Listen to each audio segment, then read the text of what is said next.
Hello and welcome to This Contains Garlic. You are here with your hosts Georgia Garlic and More garlic.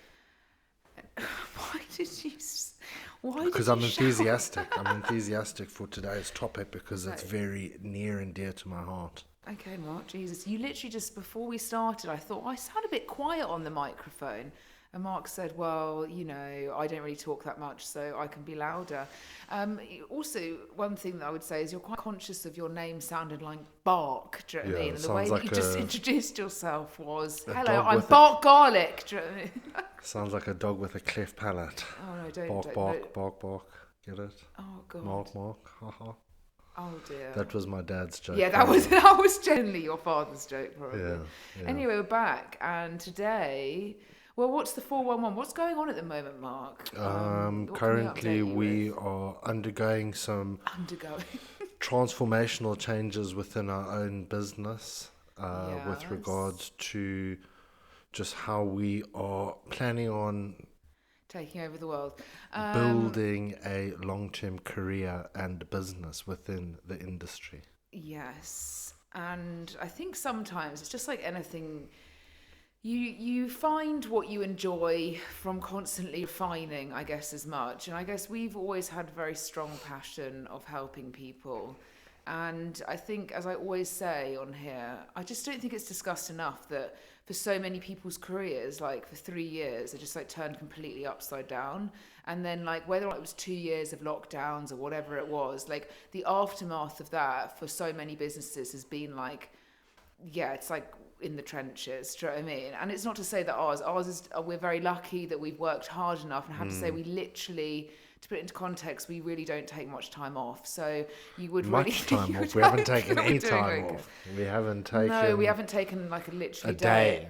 In fact, we were really struggling because Even when we moved country, we literally Whilst coached working. people and ran a business whilst moving. How hectic packing. is this? We literally had to. We left South Africa. We had to go via France because all of that fucking restrictions and stuff. Because we were coming out of a Had to spend red like country. thousands of pounds on it. Well, to be fair, it was my choice to spend thousands of pounds on a luxury trip to France. Exactly. Literally. Exactly. And well, I couldn't obviously do it basic, could I? Just make We myself. couldn't go bankrupt. glamping or No, we absolutely could not be renting glamping. a minivan to then rough it. To rough it. I don't think Yeah. I've always.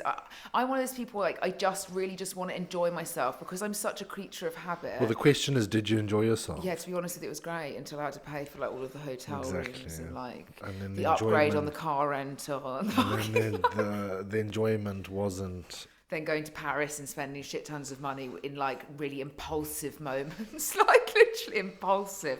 There was no other way to describe me and Mark. We're very impulsive. But we had to then, we literally worked even all the way through that to getting back to like moving to my parents' house before we moved London. And I swear, like, I genuinely feel like time's going so quickly at the moment. We moved to I Bristol, feel a bit then weird we moved about to it. London, then we moved moved and carried on moving. Oh yeah, we're kind of moving. Do you want to give anybody your Google pinpoint whilst Yeah. you're on that? We're We're on currently the- in the we're on leaves the- of Surrey. Yeah, I really like Surrey. Surrey's very Yeah, I mean, look, pretentious, I was brought very up- excuse me, the very coughing. pretentious, very, how much is your bank balance? But outside of that, the There's like two countryside, extremes of Surrey, though. There's like the the countryside opposite. is very, very beautiful. I mean, look, it's rated, isn't it? Like the I don't know actually. Would but you isn't like Surrey some the best? some facts on Surrey? Oh, Surrey please. has Oh, the God, most Surrey amount fuck. of trees compared to the rest of the UK, with about 70 to 80% of the land mass covered in trees, Yeah, well, and which if is pretty you're, cool. I would love to be able to afford to own like a 10 mil house, sort Yeah. of in the countryside, like with a With a farm. farm. Oh my god. Yeah, and then you'd adopt dogs and cats. I don't think I'd do the farm work myself though. No, supervise. I Mo- kind of think that's where it just, yeah, I'd supervise. I think I'd get too attached to the animals. And if you know, I think I'd have a farm where nobody was killed. Yeah, of course. I don't yeah. think I could have animals. It'd and be then nice kill to have them. some cows and some goats and some Cows chickens. are worth a lot of money though. Yeah. Just imagine producing your own fillet steak and then, but I become friends with No, the cow. I would This not is be the able thing. to kill them. I'd like to put those things where they scratch their backs on it and then just Yeah, if you could have like 2 or 3 cows, I don't know how many cows make a happy cow. I don't know. Like, I reckon about four to six would be a good number. are you just guessing that? Is that what Yeah. makes a happy cow? And then I would Some say company. a couple of like you like eating lamb, I don't, and Yeah. I just think a lamb is a baby. It's just really fucked. It's like eating Yeah, but what about caviar, which is effectively the eggs of a. Isn't what it about eggs of mutton, like a mutton pie or something like that? Why are you whispering? Is it suddenly just taking it down a notch from earlier? Like, Just getting sensual with my cooking. I've started cooking, everybody. no, for God's sake, Mark's made 2 dinners. George's I've given me limited him the to green his- light. I've limited him to certain meals that he can cook without either ruining my equipment or.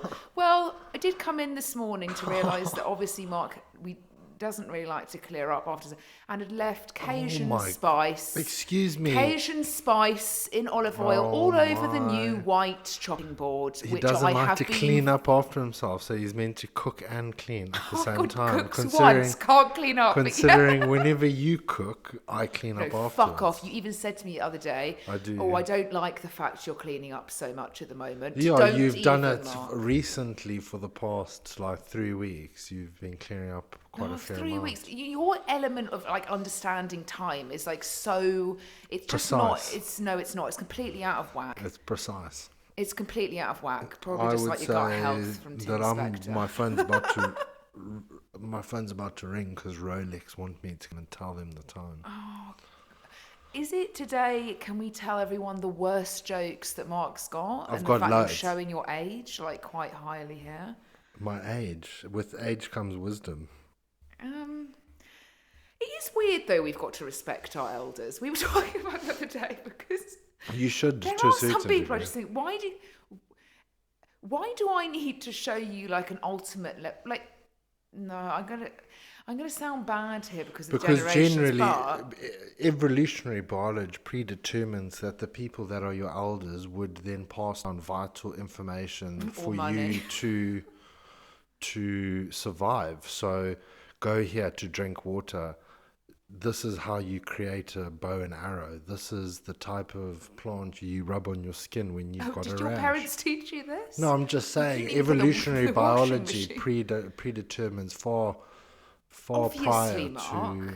to modern day society. Yeah, but like now, like there are some elders that I would describe as proper pricks, to be quite honest with you. Yeah, I'd also generationally, I would say that generationally, a lot of the generation of the current like 70, 80-year-old, they're quite corrupt individuals with very well, low you can't morals. really describe my grandparents as corrupt. No, I'm but, not like, saying your grandparents no, are but you're corrupt. just saying but that all of that generation is not. If anything, they vast probably put the most into the tax system than any of us will, in the sense of yeah, but they've generation also to- reaped the massive benefits when they were able to buy a house for like £4. Yeah, I know, but I do think in general terms, if I was that inept at that age, would just give up, to be quite honest with you. I see a lot of old people, I know it's so rude to say this, like I know we all haven't had like sports physios since the age of like 12, Yeah, sure. and gone to like private schools where mummy and daddy been- take us to yeah. nutritionists and fucking specialists and everything just to make sure we can survive one day in the wild. But I don't want to be pissing myself. I don't want to be shitting myself. I don't want to look like fucking Hunchback of Notre Dame. I don't even want to be that useless that I have to hold people up like Oh for my, the sake of it's me. inevitable though. Well, not necessarily. I'd just rather euthanize myself, to be quite honest with you. Like, if you're Shotgun that doing annoying, it. like, if I don't have children, okay, we don't have children. Mm-hmm. Technically, obviously, my parents will die. People think I'm really morbid with the way I Yeah. speak about death, but I just am like this. Yeah. You're carry going to on. die. Do you know what I mean? Yeah. That's the reality. It's just how well you live your life. Exactly. So my parents will die. Maybe my sister will be still hanging on. We've only got 18 months apart. Yeah, so we she'll could be she'll be around. knocking around. But I doubt she'll be like near me. Do you know what I mean? Me and Emma have never been near each other. sure.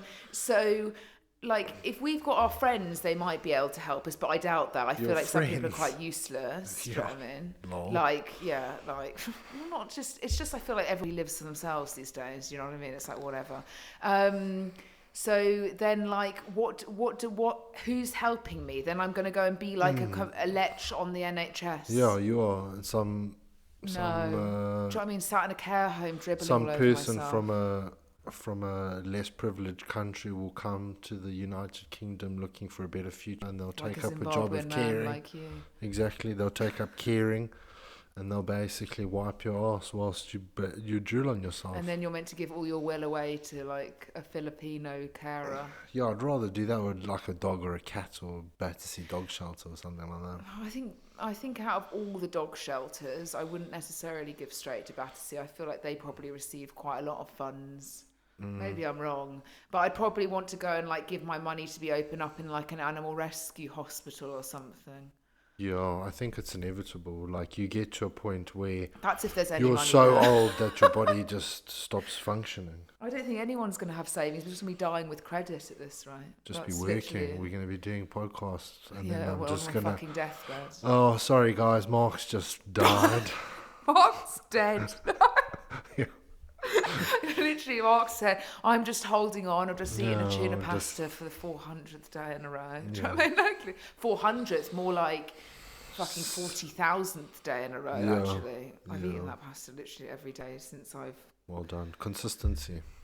Not really, it's just easy. Comfort zones, isn't it? Yeah. So what else is happening in Oh our yeah, life? we went to... Yesterday, we went late in the afternoon to go and see...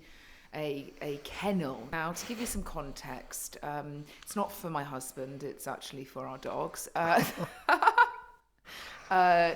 We've got a client's, one of our wonderful clients is getting married in Italy in September, and I have been called up for the good old bridesmaid job. So we obviously are going to that wedding in Italy. Well, that's if Mark can get a fucking visa. Yeah. Fucking Africans. Struggling. Anyone with the VFS Global fucking entry Yeah, if anybody point, knows a let's- hookup at VFS Global, But give I'm context trying though. to Mark's get a South a- African passport holder with like obviously residency to remain in the UK. Because we left the UK for like quite a few years and went back to South Africa, Mark then lost his kind of entry point to get a British passport again. So we've had to stay obviously back in the UK for a certain period of time, and then probably you're likely to go to a British passport now that we've been married for 5 years, etc., etc. Yeah. But in the meantime, it means every time that there's anything to do with Europe or just cough outside of the UK, Yeah. Mark has to print off Get a whole visa. wad of fucking 500 pages of bank statements, accountants' letters, just proving that he's alive and running. His yeah, just because I can go on holiday for 3 days. for 3 days, literally. Like, it's the most pathetic thing. Anyway, so this is the capitalist society that we live in now. So there's something called VFS Global where you go and get like you go and get your visa done. For certain countries, you can only literally get it done via them. So you Yeah. book an appointment, you pay for it, whatever. Now, obviously, capitalist society, all of the like immigration lawyers and large like funds have bought up all of the spaces and now selling them off for like 500 quid a go, between 300 to 500 quid a go, to get a fucking piece of paper put in your bloody Yeah, passport stamp. for literally like a few days. It's I know. absolutely, and It's there's it's racist. It's racist towards people that are Well, it's that just are fucking ridiculous. to be coming quite from honest with different you. countries. You know, like Chinese people. Why do you or- want to spend £500 on a piece of Zimbabweans. shitty paper? But we 'Cause obviously supply and really demand. need to go and are going and obviously want to go, but it's Supply just and the same. demand. I'm gonna have to jump on a dinghy. Oh, do you fucking floating? Do you know what I mean? Just Yeah. hope that somebody in a lifeboat Just do rescues a you. reverse. And you're not do sent it to in Rwanda. a reverse order.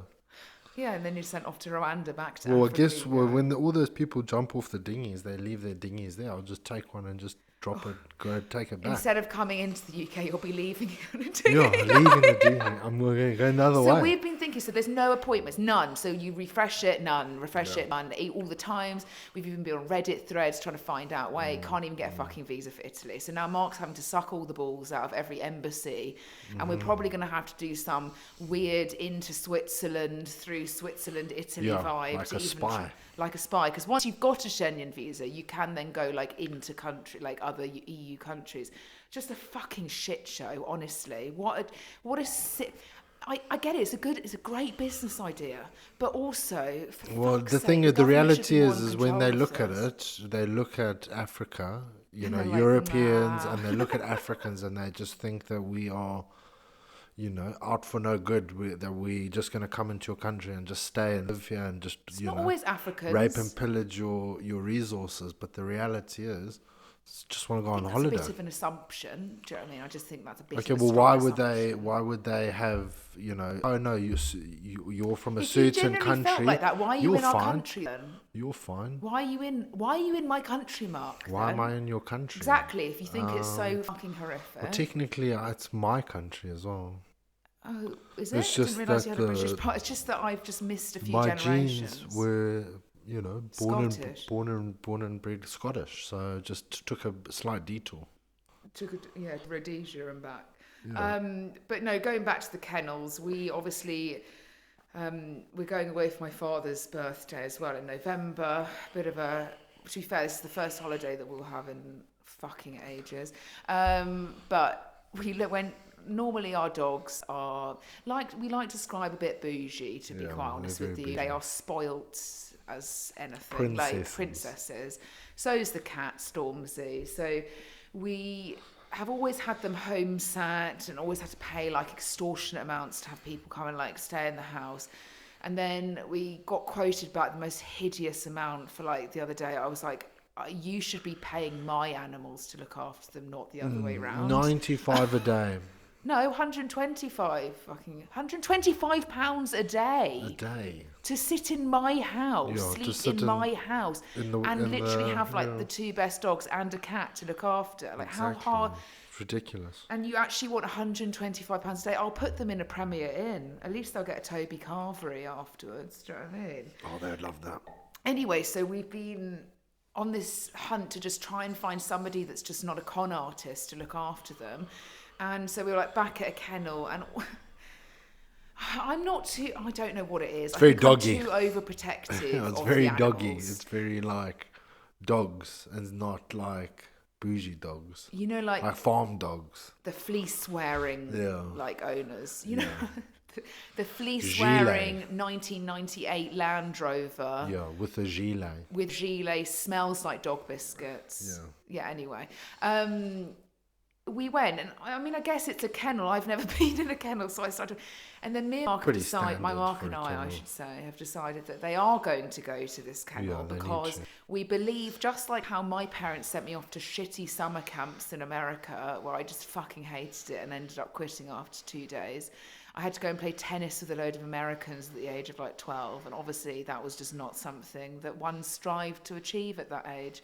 And I just reminded myself of the times my parents forced me to do Duke of Edinburgh Award, forced me to go on a long walk on a Sunday, like forced me to move, which is probably a good thing, but obviously I didn't want to do it. I thought, you know what? I didn't have it easy growing up. Our dogs should have some sort of testing. Yeah, they need to be a bit more doggy. It's not summer camp, it's actually more like November camp. But or like boot camp. Like a boot camp. It's like going to an extreme fat loss camp and then just fucking shitting yourself before you arrive. You know you're in for like the absolute worst like week of sleeping your life. in bunk beds. No, it's more premium than that, Mark. I would say it's very farm-like orientated with concrete floors and... Oh, you're talking about the kennel now or boot camp? No, I was just like... No, I'm just saying it would be like if you were going into like... I said to Mark, Navy SEAL selection, and they make you sleep on bunk beds. Or talking of Navy SEAL, I genuinely believe that I'd be the perfect candidate for SAS Who Dares Wins. I feel like, we've had this conversation. You need to apply. I feel like I need to do some not extreme like physique. I'm talking extreme challenge to the point where people are like, "Are you okay?" And that doesn't require like climbing a skyscraper or something, wearing a pair of flat-form toe shoes. Vibrams. Yeah. Whoa. I would get great pleasure out of watching you inhale CS gas. I love that. That's so fucked up. That me just like vomiting. Yeah, perfect. But the thing is, though, if I'm to go on a program like this, I don't think they'll accept me because I'll be so ultra prepared for it that I'd probably just like I could not go on a show like that and just embarrass myself. I physically couldn't. I'd have to be incredibly good with the combat. Do you know what I mean? Whack me around the head because I'm about to stamp on you. Yeah. Like literally, I would have to like go and I'd have to practice just literally holding shit above my head, like running with packs on. I wouldn't go in pathetic. Steel-toed boots. I think I actually would hire a Navy SEAL like coach to actually Like take an me through that. SAS. Like an SAS, literally. I'd hire an SAS guy to Yeah. just even if it, you. yeah, and I'd probably, oh my god, Just yeah. beast you. Because I just think it'd be so pathetic. You go on a show like that, and then you're like, oh, I guess that's the ow, entire just premise no. of it, though.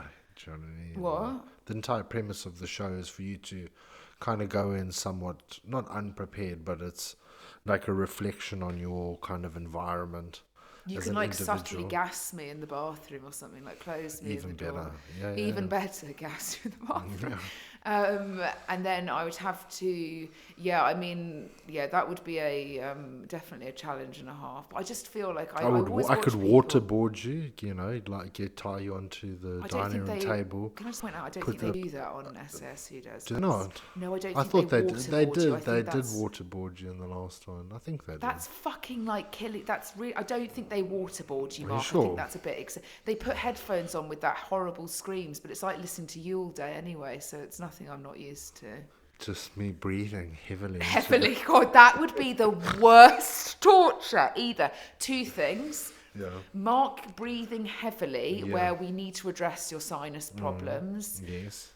You stirring a cup of tea or Yeah. coffee. Oh my fucking God! Can Those I are the can two. I tell you what mine would be? Oh God, me complaining. Mark makes a spelling mistake. Right, let's And talk George about is Mark's like- spelling, but the fact that you're literally, yeah, I literally don't understand it. And Mark's like this, I'm dyslexic. I'm like, look, I was dyspraxic, got like 3 hours extra time at school. Yeah. I still picked myself up and learned how failed. to spell. Oh my God, you're actually the most I'm disgusting joking. I'm human. Shut up. joking. I actually am very good at spelling, hence why I have to always correct your fucking spelling. It's like, would Jane oh, it's so boring, would Mark, Jane honestly. It's so boring. agree with that when she messages you and tell you that there's a spelling mistake? Oh, she stopped doing that because I just told her where she can go, and every time she does. You know what it is? Is that people fucking irritate me. It's like you upload something. To be fair, actually, what my mum picks up on normally isn't a spelling mistake. She just wants to make it more perfect. Do you know when it's? Do you know what? People's opinions in general just Like fuck off. arseholes. Like Everyone's literally, got like them, but you don't wanna see them. unless you have hired us and you work with us and we are helping you, and do you know what I mean? Which all of our clients, we're very lucky to have a very good set of group of clients. Not always been the case, but. We've got a lot of respect for one another, and you know they would never, I don't know, even say anything. But you know when you try really hard, and then people who like literally have no significance in just anything just give their opinion. Do you know what I mean? You're just like, do you know what? I just don't think that's welcome here. Like it's so boring. It's really boring. It's just exhausting when you've had a whole long day at work. You've got to get content out on social media. You've got to do all of this. There's like one spelling mistake or one thing that doesn't have a hyphen or the right fucking comma or abbreviation. Do you know what I mean? And somebody corrects you on it. It's like, what have you done all day? Sat and waited for that? Do you know what I mean? You absolute imbecile. That's literally what I think when people send me shit like that. To be fair, it has not happened because my spelling's really good. But it used to when we first started doing infographics. When you literally stared at an infographic for like so long, copied and pasted text into it from writing on a document, doing all of that. Like it's just so easy, just like for an E to be missing or like a word to be missing, and then you've literally stared at it and you're like, what the fuck? Like, am I blind? Like, no, obviously I'm not blind. No. What would you rather, blind or deaf? Deaf. So I didn't have to listen to you. Yeah, deaf. Geez, that's a. So, yeah, I'd probably go deaf. So you can still think being see blind stuff. would be You the can most still you can challenging. feel vibrations and stuff. So you can still go and like listen to music and understand. Okay, why don't you speak to a deaf person about whether they can just go and listen to music? No, not listen. They feel music. Okay, And you go and can't wait for you to feel some music. yeah, when you obviously you can stand near a speaker if you go to like a music event and you hear the bass line and you can feel. Do you know this is so gross, but I'm just going to dob you in here because it's just my job to do so, really. You know, when myself and Mark first met, for like literally 3 years of our relationship, Mark had like a really severely blocked ear on one side, and Yes, he I literally did, claimed yeah. that he was half deaf. Okay, Yeah. half deaf. He didn't. He just not cleaned the earwax out to the I point where he had to was, go and get. Oh my god, it was like a surgical operation to remove. Oh my god, yeah. that And the guy, was there was a very nice gay gentleman who did it, and he was equally as fascinated with what was coming out of your just fucking the, ears. It was disgusting. Anyway, so obviously that's been definitely not addressed since, has it, Mark? No, you probably haven't cleaned your ears with an earbud in a while. no, I'm hoping for them to block up so that I can Not tune listen to out me. the spelling mistakes. It's true now. Oh my god, you're such an embarrassment. Anyway, today let's talk about, rather than assassination, let's talk about body dysmorphia. Yeah. So I think this is something that runs in a scale of some degree, and a scale in which I mean as to like how severe it is for an individual to go through. And I think you've got probably some people who think, oh, I don't feel great today. That's probably the lowest end of the scale. Yeah. And then you've got people at the top end of the scale which like despise themselves, hate themselves, like can't see themselves ever being anything other than hating themselves. So there's so many things that I feel that we as a society have effectively created to make this just so much worse.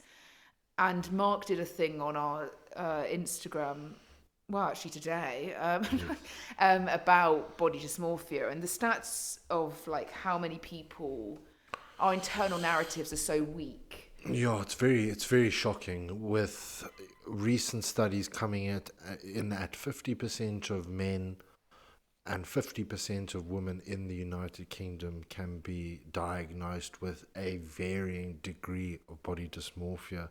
And between the ages of like 12 and 35, it is the leading cause for suicide. And I think we've experienced this in so many ways, personally and obviously with helping a lot of people. And I will always say this, and Mark said this, I think the first ever episode we recorded on a podcast, which was like, here's the thought, like all the people that are leading this physique mindset, which is obviously like what I look like, you know, the whole like going to the gym and being like all half naked and, you know, plastering it always across social media channels and all of this, to make those people are actually the most insecure out of probably the whole lot, which then effectively, if they're the leader of, or the image or the influence to somebody that wants to, I don't know, look like them, it then effectively breeds this.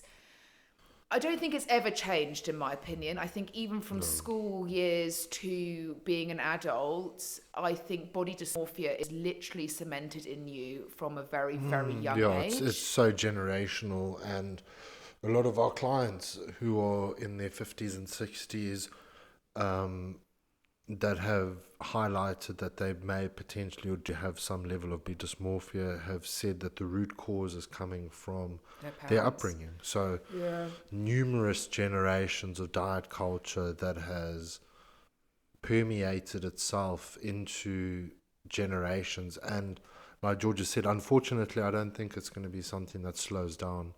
No, it's only going to get worse, and I see it happen so much. For me, on anything, is like, I always say this, and I say, you know, and I say this time and time again to clients that go through very large weight loss journeys with us, or people that want our help on weight loss journeys. You know, you can be physically smaller, but not all mentally healthier. Yeah. And I think this is something which doesn't necessarily mean, you know, don't do anything because, you know what I mean, don't get physically smaller, do you know what I mean, because you're not going to be, it just means that you can lose weight at a speed that your mind will never catch up with. And if you're attacking always I need to look better. I need to lose this fat. I am fat. I hate this. I hate myself. Why do I look like this? And then you go at attacking a diet or doing something more extreme. Yeah. Do not think that that's going to solve your problem in how you view yourself. No. If anything, it's going to make it a hell of a lot worse. You could lose a whole bunch of weight and still, fixate on certain areas Absolutely. like your thighs or your stomach, or, why do I not have an incredibly defined six-pack or whatever?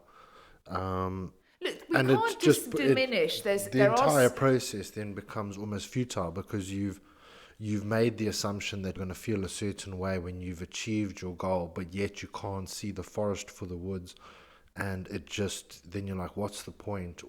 And I feel like everyone, to a certain, not everyone, but the vast majority No, I'd of say people actually everybody is. have, I think have everybody experienced thought. Yeah, at of least. course. I think even the ones at the top are going to be criticizing themselves to be that 1% better, or I'm talking physique orientated here, and that in itself then obviously ingrains an internal narrative.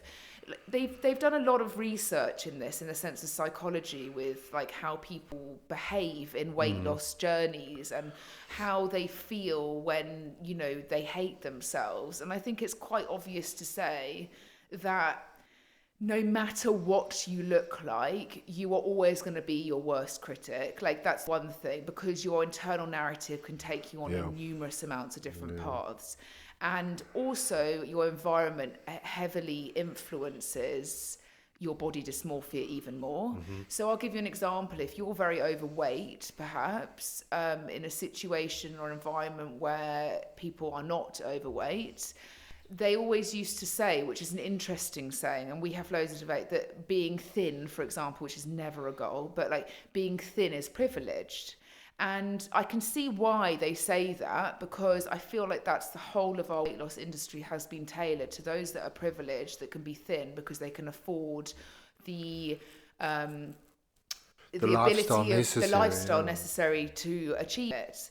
And I can appreciate that, because there's some people that live a life which is 3 jobs, a microwave meal, have to look after kids, potentially a single parent, have poor ill health, whatever, don't have the funds to cover or even think about how getting professional help. So they're naturally going to sit at a worse off position than somebody that can afford to have a trainer, or can afford to have a nutritionist, or can afford to have that additional help. But I don't think that even our National Health Service is very good at helping people through mental health situations in the sense of body dysmorphia. If anything, they make it even worse, because it's always attacking what somebody looks like and effectively fixing their health. But their health is then run by their fucking brain. And if their brain is not up to the level where their activity or fitness or health is at, like, how do you expect an individual to, I guess, reap a reward overall? Like, going back to the point of being physically smaller but not all mentally healthier, I do think you get to a position in your life where you just think, like, is this ever going to change? Am I ever going to think worse, better of myself? And if I look at, I'm sure, if talk about Mark, your growing up, for example,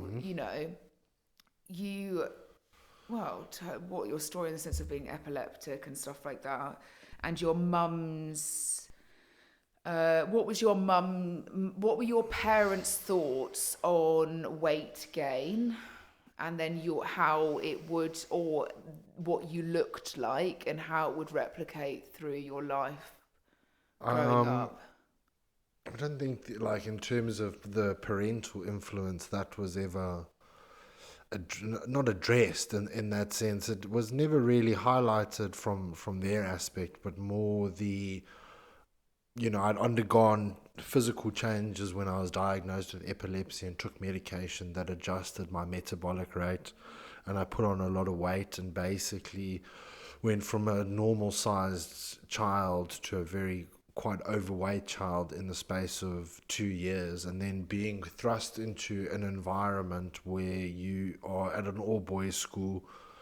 It's a sink or swim environment where children and teenagers are very nasty when it comes to the way that they try and establish a hierarchy as you get older. So I guess growing up, that's where, everyone refers to you as a fat, fat or fat, always referring to the way that you look and feel. And What's very it never interesting though is it didn't it where did never a child, for example, where does a child, out of interest, who is effectively been born into a world, then pick up the words fat? Do you get what I mean by this? Because that then has to come from the generation above to have said those words enough that you say that that person's fat. But or why again, are you much fat? like when you grew up, there weren't that many fat people around, so like you kind of stood out. And then generally it was, people generally lashing out or starting or creating a certain narrative because of their own shortfalls or drawbacks. Do you know what I mean? So like the only kind of people that would ever really go at me for my weight and stuff like that were like the guys who struggled to like read sentences in English and and were like in set 5 maths and like had to count on their hands and fingers. But I don't think it always happens in extreme. Obviously, it doesn't at all. In fact, I think it probably happens potentially even more on an extreme level at the lower end. So I don't even think that you've got to be overweight to have struggled with this body dysmorphia at all. I wouldn't say I was Not you. I'm no, talking but I'm about just saying, other just in people. hindsight, like, even if there were guys that were referred to as fat or, a whole bunch of really nasty things when in reality were not it was just basically if you had a different body shape to the norm. No, but there's a lot of men and a lot of women that sit in a position currently who feel like they're tiny and they can't, and they're envious of those that they don't know how they could put on weight, or they sit there and they feel horrible about themselves on a day-to-day basis, and that can progress in an even more destructive way.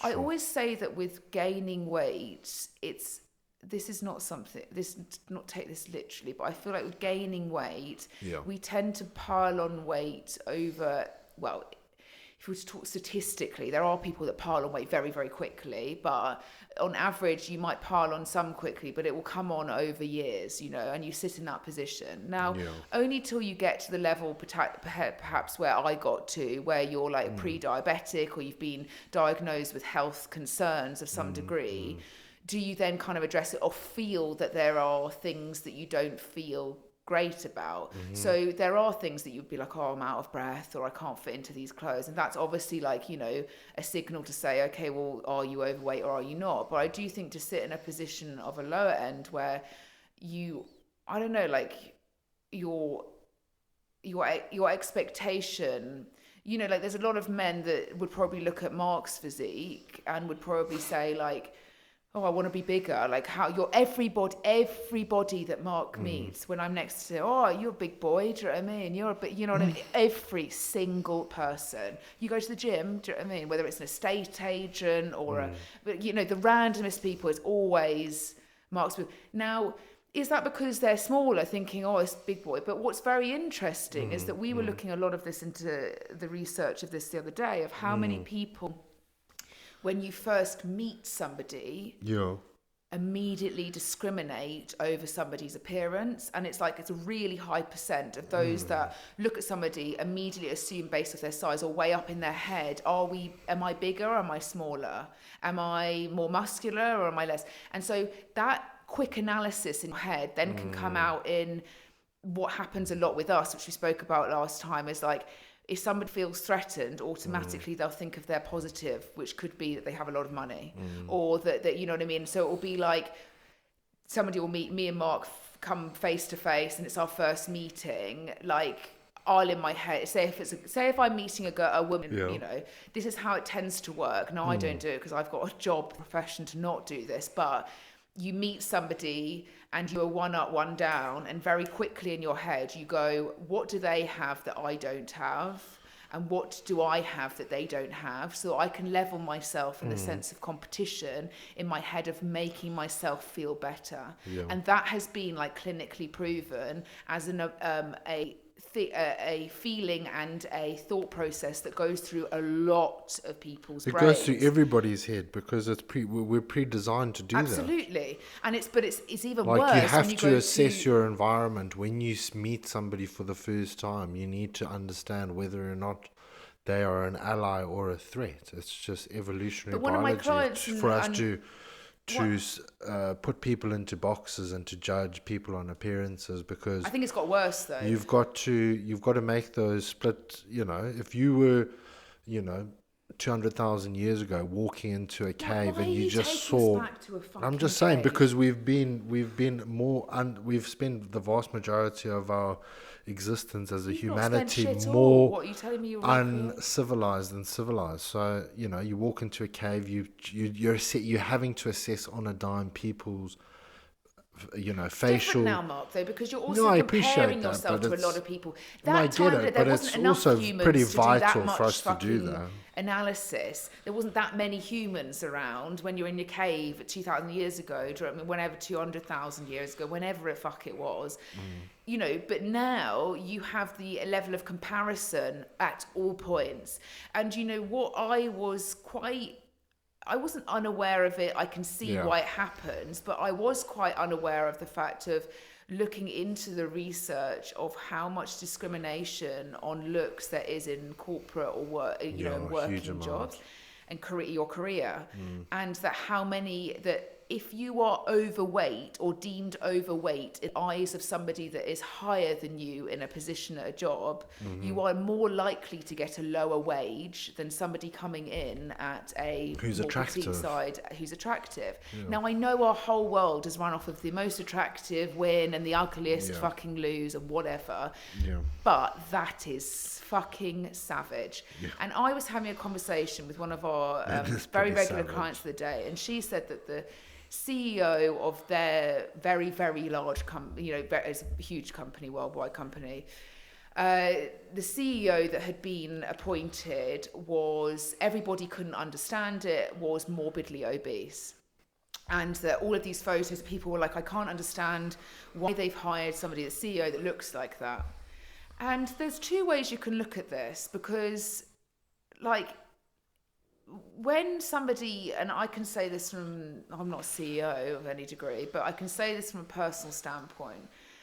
I think I was always had huge body dysmorphia, that people would see me and the only image or remembrance of me was that I was fucking fat. Do you know what I mean? That was the only thing. I was like, I know when they say, oh, have you met Georgia? Or do you know Georgia? Whatever. It was just going to be, oh yeah, she's quite overweight, or, she's fat. Do you know what I mean? Because that was so commonly said. Yeah.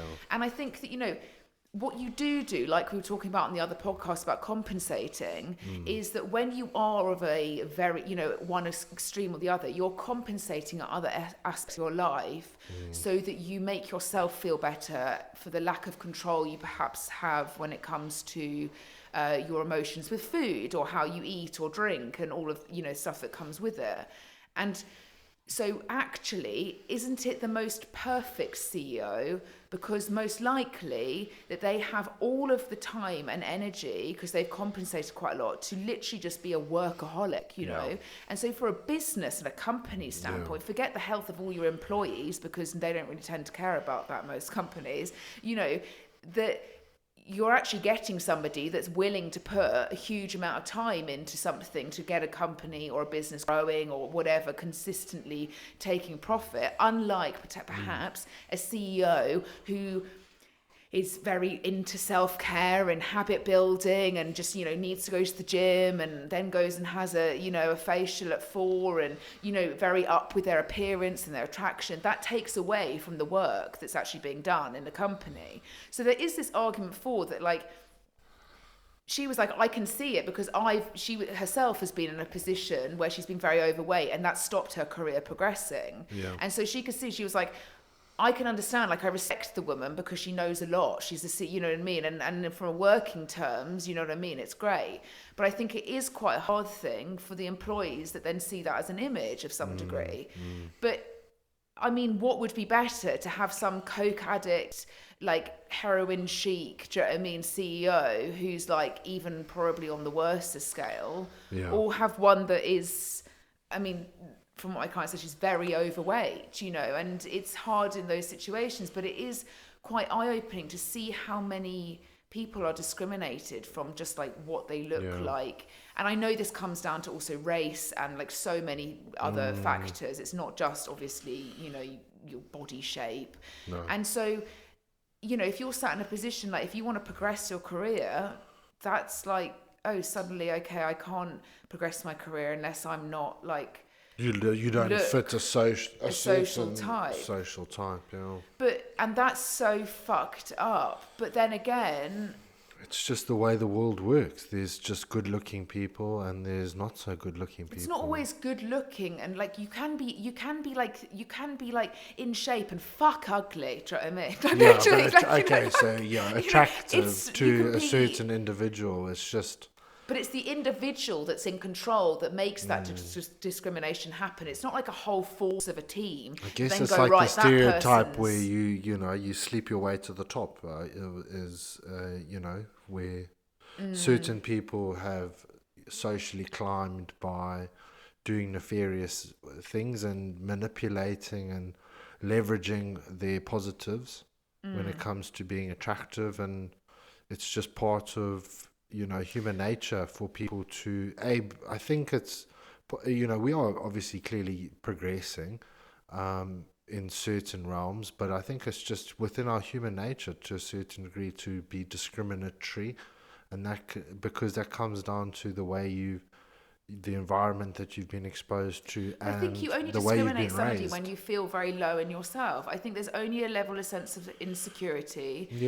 When you of start course. to I'm not judge- saying it's coming from a good place. It's always coming like when a man discriminates against a really powerful woman who's potentially better at their job than they are, and they obviously feel threatened. That's a very common scenario to happen. But like, unfortunately, I've always said this. I just don't think, like, in certain relationships and situations, socially or family orientated, you will be on a level playing field with a man. Okay, as a woman. The thing is, so in my family situation, for example, I've got a very female orientated family. We've not a small family. I don't feel like there's any kind of like man versus woman vibes when we're in a large family group or a small family group or with a friendship group. But that doesn't mean that overall, like most, like I don't think women, because we're talking for first world countries here, do you know what I mean? The ones that have got the freedom of speech to say, I don't like what you're doing, or like, I don't like this, I need to change it, and we should sit in quite a grateful position for that, because there are many women around the world that will never even see anything close to being even saying what they're thinking opinion. And so I think, and again, it's cultural, so I don't have much say on that because I haven't been brought up that way. But I still don't think that women are ever going to be treated exactly the same as men. Like, and I think it's something that maybe we've always got to try, but I think it comes to a point where then, in my opinion, the trying and the over trying then becomes quite feminist. And I'm not a feminist because I still equally like men as much as I like women. You know what I mean? Like, but I don't think the definition of being a feminist is like they dislike men. No, but there is other extremes now where I don't think. I think we need to try to make sure that we are always, not having to fucking, beg to vote or do any of that shit and all. But I think there comes to a level and a point of trying where then it does come across like we're attacking the other gender of some degree. Like most men would feel like that. Like we were talking about men, why are so many people single, or or choose to be single, but for a man to like actually approach a woman these days, that's fucking hard. Without like, the thing is, there's a huge trend on social media discussing some of the latest studies when it comes to dating and the perception of how women perceive men to be either attractive or unattractive, or a man of high value or of low value. And currently the statistics I think it was done within the US and the UK, most women value at least 50% of men to be of low value or unattractive. So that means that there's a very, very small percentage of men within this world and current society that fulfill the label of value or being attractive.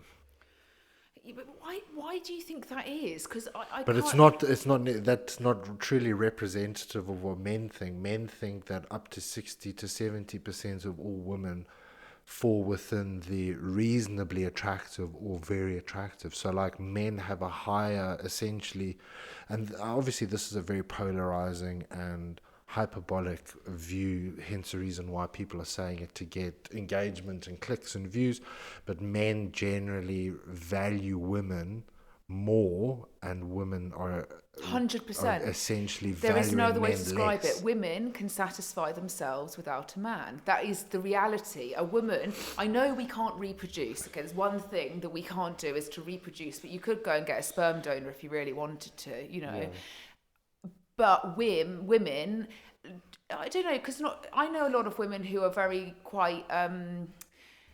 They really want a lot of attention from their partner. See, I wouldn't say I'm the type of woman that's quite like that. Like, I would say I like a medium range, but like, you know, if you didn't get any, then obviously there would probably be a problem. Yeah, but I yeah, don't sure. like huge amounts of attention. I just kind of get annoyed by it. But I do think that I don't know, in general terms, there are women that like attention, but I would say most women could be a strong, independent woman. Do you know what I mean? And I think a lot of women can live without a man sending them a picture of their dick or thinking that they offer them something. And a lot of the time with generations now, it's like we're all on the same playing field here. Yeah. Like, it's very rare that you're coming across men that are paid huge amounts more than women, or you know what I mean? Well, And I which is a guess that great kind thing, of, I but guess that you're kind of but then again, that takes the contradicts. power. It does take a power slightly away from a man when it comes to Well, I guess starting a that's not. relationship Is with a that a woman. bad thing?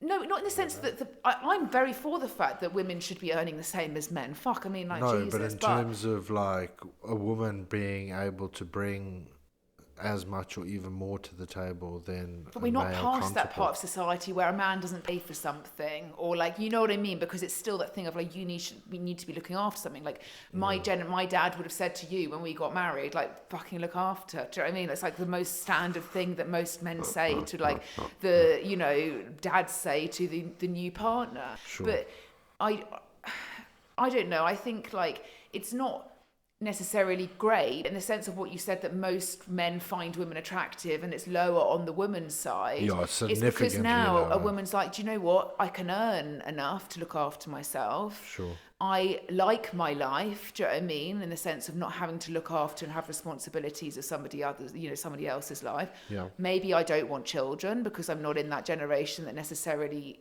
is children orientated or focused, and I can afford and have a great life just effectively either having multiple relationships or none at all. Yeah. And I think, if we were all still on the playing field for women, for example, which kind of were forced to marry men because men had a sense of power and money, so then that would then provide and look after you. Like, take yourself back to like when my grandparents met, you know what I mean? Yeah. It wasn't a focal point for women to go to work, you know what I mean? No. It was to stay at home. And I think it's, that meant that men had a lot of control over a woman's life. That's and I true, think that's because changed. they also paid for the vast majority of Yeah, it so a and woman control felt the very finances, obliged to always find and seek a man that For had a sure. good job, or could offer the family something, or and now it's not like that.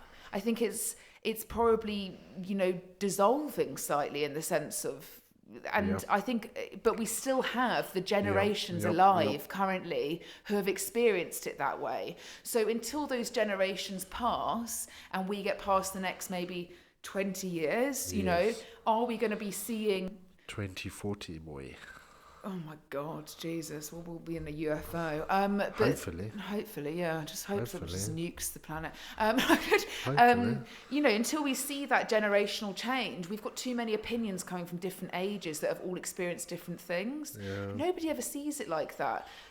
People always like, when you take the piss out of like your mum or your grandma, like can't type properly on a phone, or like, can you actually even imagine? I'm even sometimes like, wait, what? Like, I was brought up like, okay, you're allowed 50 15 minutes on the computer. The computer was like, you could only play like Snake on it. And then obviously, do you remember the time when the iPod was launched? Do you know what I mean? Like, Yeah, shout out to Dill Brad for the only person that is still purchasing iPods on a are they still regular around? basis. Yeah, manufacturing one of One in one for Zimbabwe. Dylan Bradshaw. But like I remember when my dad came back, my dad used to travel and live in Japan for a very large period of time, and because obviously Japan had the newest tech before the UK, and he came back and surprised my sister and I with like an iPod each, and it was like the OG iPod, like, and that was. Remember, you're going around with a Walkman, and then you've got like a Game Boy, like all of these things, and then you're translating to like a MacBook. What the Do you remember when phones were unique? Yeah, oh And my God, like everybody had a different like you phone. could have a Nokia, but everybody could have a different Nokia. You could have a 3310. You could have a 3310i. Oh my God. You could have a 3510. You could have a 3550. I don't think you even had the range of phones that we had in the UK. We had of course not. Motorola Razors, Motorola Yeah, we flap had phones, Motorola's, Philips. I had a Philips. Nokia Cath Kidston vibe. So it was like a Cath Kidston pattern. She's actually gone out of business now, who was a very, very well-known, I think it's like textiles company. And her print was put all over the Nokia. And then if you had a Motorola Razor, was fucking... Once you elevated to BBM, then... BBM Blackberry, Jesus. Yeah, I genuinely thought I was good. Paris Hilton. There was this time where... good. I wish we could go back to that, because this whole... Everyone's got an iPhone and they all look the same. So dull. We're all the fucking same. It pisses So me dull. off. Like, we've all become like... There's like, what, nearly... Isn't there 8 billion people in the world now? Something There about... are 8 billion. Over There 8 probably billion. is, yeah. There are. No, it is. I Officially don't think everybody's over. registered, though. Yeah, that's also very true. I don't think everybody in the world is registered. I almost think it's better not to be registered anyway. Just I'm float sure, around. give or take. I'm sure there's a couple more. Well, yeah, like couple go more to a people desert in the knocking middle of around. Africa. I'm sure there's people that are not registered on a system as to Yeah, them being born. when you go to the Namib desert and you come across the Khoi sun. But like, you know, there's 8 billion people in the world, and I honestly think we should have stopped at about 4. Do you know what I mean? Yeah, but that means you wouldn't be born then. Yeah, I know, it's fine. Like, I'm not talking about me. I just think that even the offsprings, we should always keep it a bit of a limit, because we're all merging into each other. God, this I know I sound like I'm about to sounds like an indoctrinate. episode of 300 where Handmaid's Tale. the Spartans were having babies, and if they were deformed, they would throw them off a cliff. No, I don't mean it like that, but I genuinely believe that we've just got too many people in the world right now. Does anyone else think that? There is too many people in the world. Well, hence there's why a we lot can't of there's a we lot of constantly- very intelligent individuals that would argue that case and say that the largest existential crisis for humanity that we're currently facing is a population collapse. Now, maybe, yes, we'll see fertility rates decline like they have, people having less children, less likely to produce. But do you not think China is scrambling because of their one-child policy has come back to bite them in the arse, and they are basically a society of going to be very, very old individuals. yeah, like, cool. But what I'm saying is, like, there's certain countries that have brought things in themselves to being the way that they are and wanting to live the way that they want to live. But I still think that this is telling us something, that we've peaked. Do you know what I mean? Yeah. No, That's we what have, it's saying. we so have. actually, we shouldn't be having so many people in the world, There's because then never maybe we going wouldn't have to be- peaked and then gone downhill. There's never going to be more people on this earth than there are currently right now. The overall life expectancy is dropping across Western countries. Fertility rates are plummeting year by year. And then you can still get Places like £900 a Japan, month off the and government. if you go into Japan, like their overall births versus deaths statistics for the past 5 years are horrendous. But I also think we've got the ability to travel and have children in other countries, to have different citizenships and different visa. You know, not everybody's reproducing the child in Japan, having the child in Japan. Do you know what I mean? They could be. Oh, yeah, well, you're not going to have like laser statistics, but I'm you just can saying, have there is a always- variable degree of accuracy. Well, okay, cool. You know, with the largest portions of the population growth happening in Africa. Okay, just let's always bring it back to Africa, shall we? 'Cause that's How where we amazing came you are, but from. yet you all left it. Well, it's not our choice, though, What George, would- is it? Well, Mark, your parents are still there. Your brother's still there. Yes. Your family's still there. So please tell me it's not out of choice. You've been fucking... Okay, you're not a refugee, Mark. Do you know what I mean? I wish I was part of the refugees You're with so Lauren Hill. far privileged to be calling yourself a refugee. No, I said the refugees as in the band.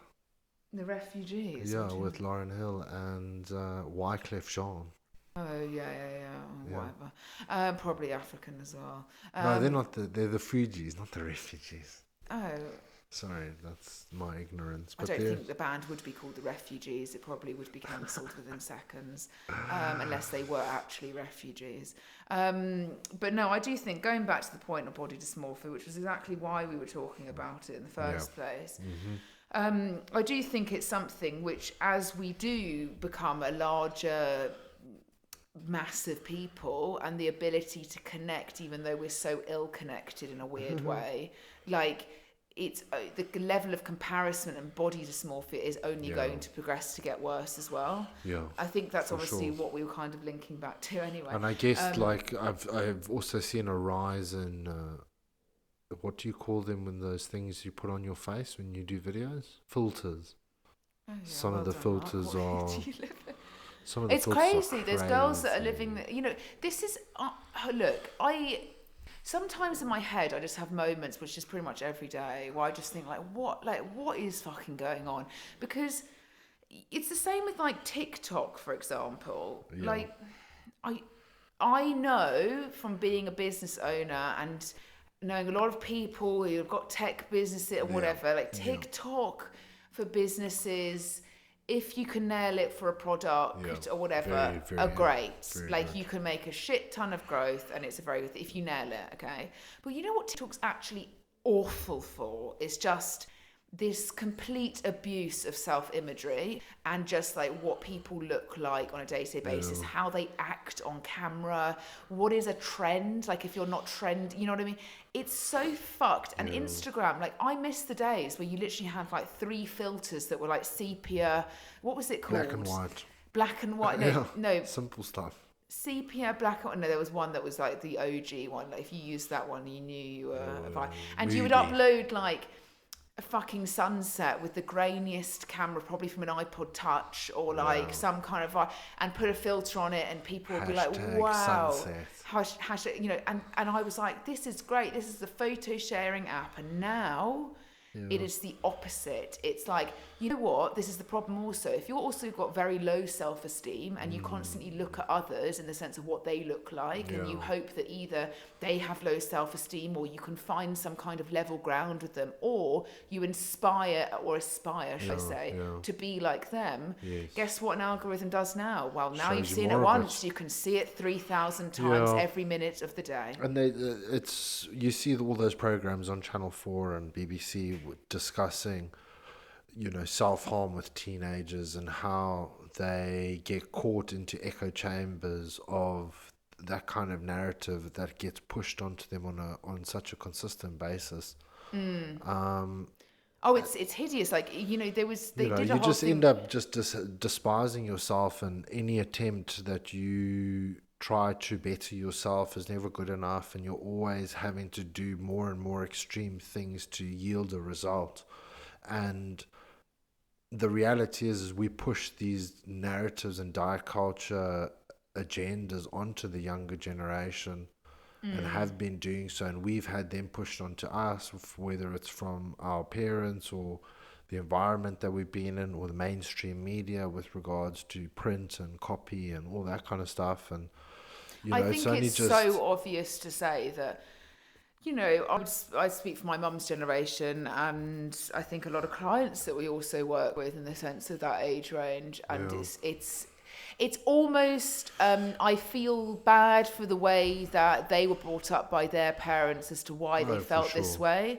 I think there is a thing of we're trying to, like, for example, there was a whole research undertaken of parents whose children were going through weight loss journeys due to their obesity rates or their health in general, and that they had to go on to a weight loss program of some degree to get the children's weight down, and they all honestly they leveled it up as to how many parents like said some kind of judgment over what their child looked like to either the other parent or to themselves or to the child directly.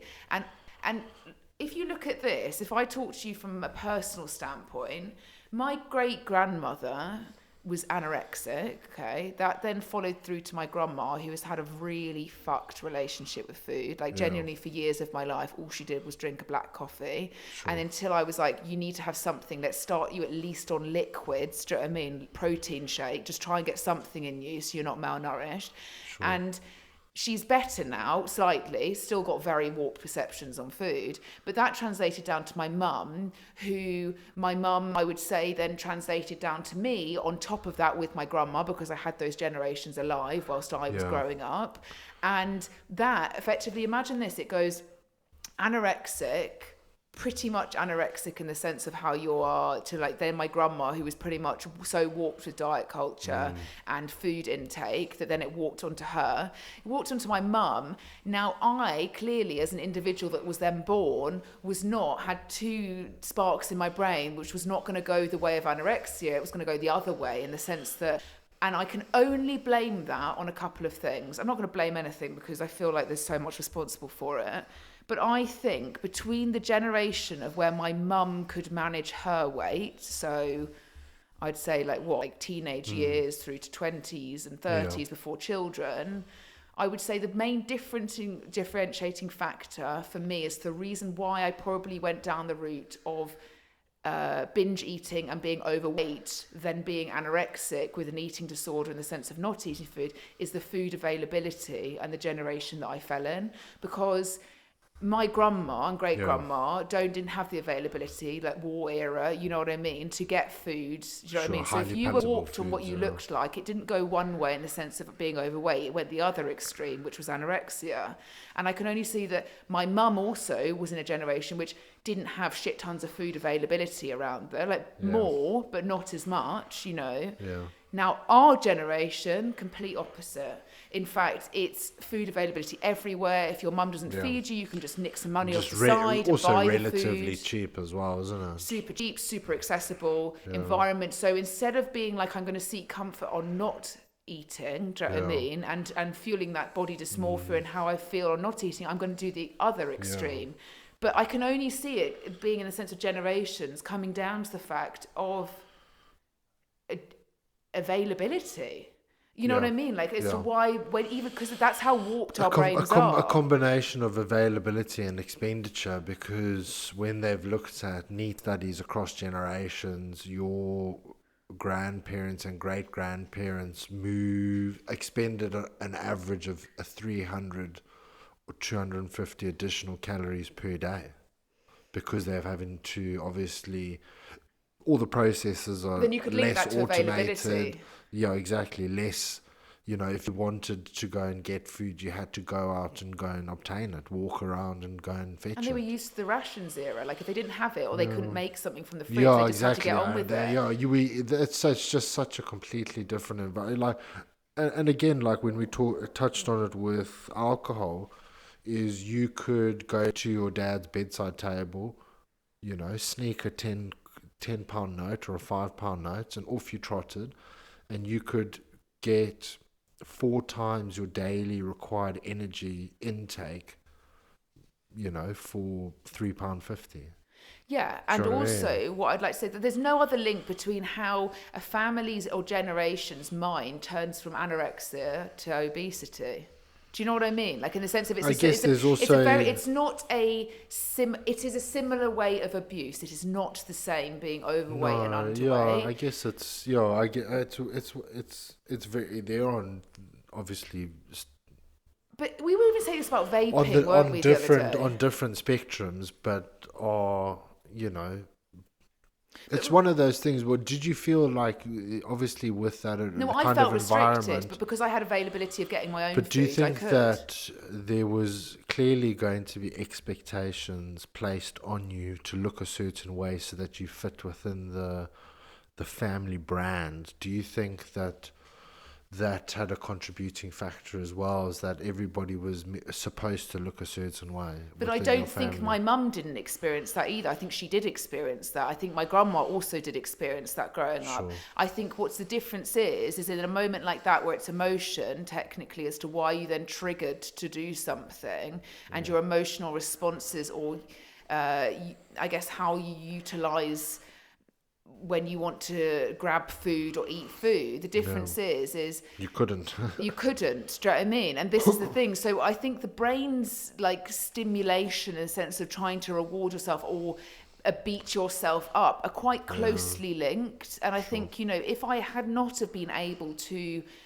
access that food or have more food availability or be in a school which gave that, you know, Mark was like, what the fuck, you had vending machines at school? I was like, yeah, vending machines. Yeah, Like, no, what we the didn't fuck? have vending You know, you machines. could get like a double cheese hash brown panini at 11 a.m, eat a couple of dairy my milk bars, go days. to the corner shop My afterwards, days. full spread on the canteen. Well, I guess that really shows you the level of availability when it came to food, and then So instead of reaching for a packet of you're laxatives you're and basing the entire your entire health and well-being and perceptions of foods and things on, you know, generally very impulsive people who are teenagers, and asking them to mediate and moderate their own intake, which to me seems like an incredibly flawed.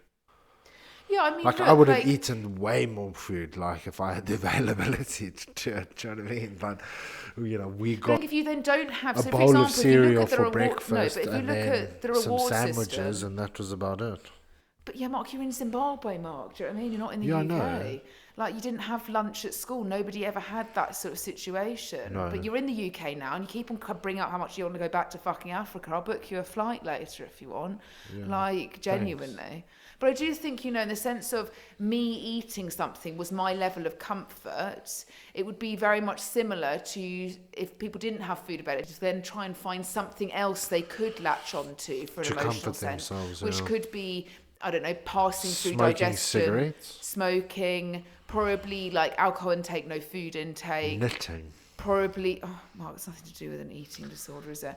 You know, take laxatives. That's a very common thing in that Yeah, middle older age. You know, generation, older yeah, they generations love a to like wipe it laxative. out, don't want to deal with it. Like, and so instead, my emotion was triggered and rewarded with food. It's very But big I guess difference. we've also got to take into consideration that in the literally as early as the 1920s, obesity was so rare that people would pay money to travel far and wide to look at fat people.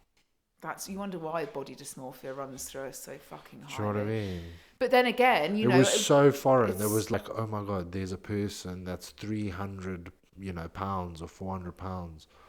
You know, people would literally turn up in their hundreds, if not. I was reading one dude had like cult status, one of the most popular fat men in 1920s, and people used to cart him around and just stare at him.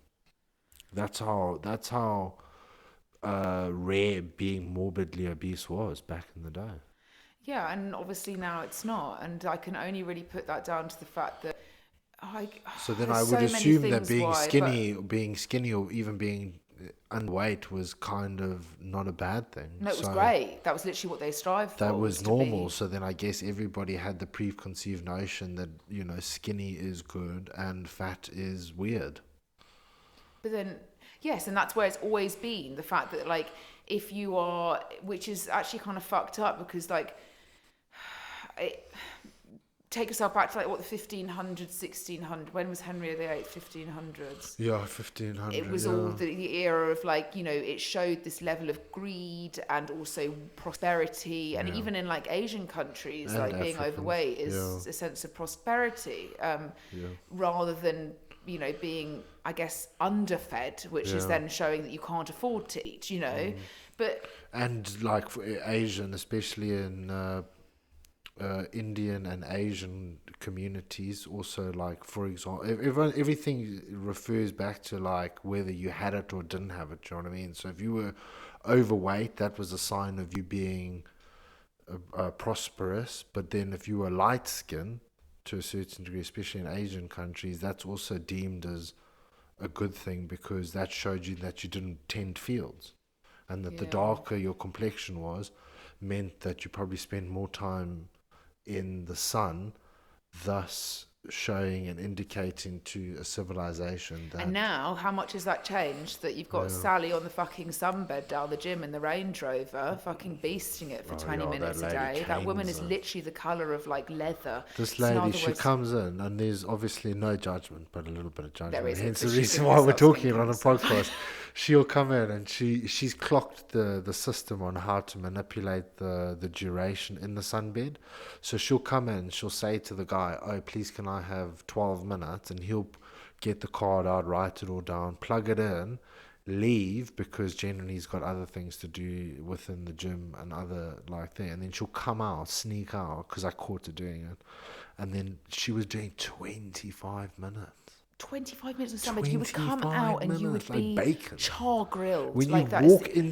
when you walk into the place, it smells like burnt skin. But she does it every single day. Every she comes day. in, she reverses the Range Rover into one spot. She gets out, she doesn't even go to the gym. She doesn't. She just goes in sunbed. And that's an addiction in its own right. Fuck. Women are addicted to being tanned. Yeah. But it's interesting, isn't it? Because my grandma would still refer to me as, why would you want to be tanned, Georgia? Yeah. And that's generational. Yeah, 'cause she's like that- fair skin in the sense of like your complexion, But your I do British, understand it though, because when you do see a woman that canes the sun, it's Fuck, their your skin's skin's like fucked, yeah. elephant leather. You know what? There was this argument to say, like, would we all look better at an older age in our generation than the older age now? Yeah, I we saw will, my grandmother for the other day, sure. and I honestly was like, I had to ask her, like, if you Yeah, have like no, work but I done, guess, because I was like, and she was that's- like, no, never. That's your grandmother's But she never an puts her face in exception, the though. sun. She never does anything which, I mean, look, like, Yeah, but there most was women, I, like, no most women sun your grandmother's age are bent over on a walking frame. yeah, do you know what I mean? With like real bad, like on statins. With Yeah. fucking, I don't want to be like that. I don't want to be on the NHS with fucking loads of drugs pumped into me. I'd rather just euthanize myself. Yeah. I honestly, Would you because we're steamrolling towards this as a society, but would you at a later stage in your life undergo some form of gene therapy to reverse your aging? I don't know if I want to be around for any longer than we need to be. I've got slight concern. This is why I won't have children either.